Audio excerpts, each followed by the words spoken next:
అనుభవం పరమానుభవం మనమే నిర్ణయించుకోవాలి. నా కవిత శీర్షిక యుద్ధ మేఘాలు ఆగాలి, శాంతి కపోతం ఎగరాలి. ప్రపంచ దేశాల నడుమ సౌభ్రాతృత్వమే శాంతి మంత్రం, అదే విజయకేతనం. ఇరుగు పొరుగు వారితో గొడవలుంటే నిత్యం పోరాటం, విరవహ వేదనలు, అగ్ని కణాలు. శాంతి లేనిచో బతుకు పోరాటంలో విశ్రాంతి కరువు, గుండెలో దరువు.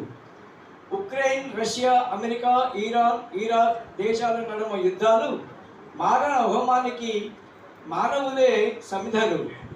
నాటి ప్రపంచ యుద్ధాల్లో మ్రోగెను రణ మృదంగం, ఆనవాళ్లు లేని లక్షలాదిగా విగత జీవులు.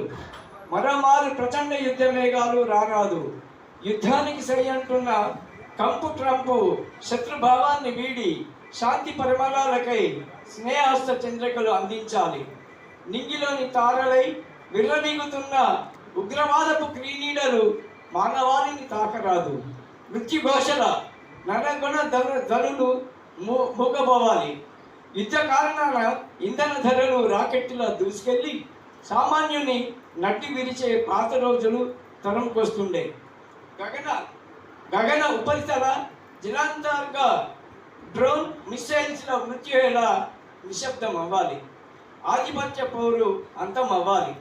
ఉరకలేస్తున్న యుద్ధ మేఘాలు సమసిపోవాలి.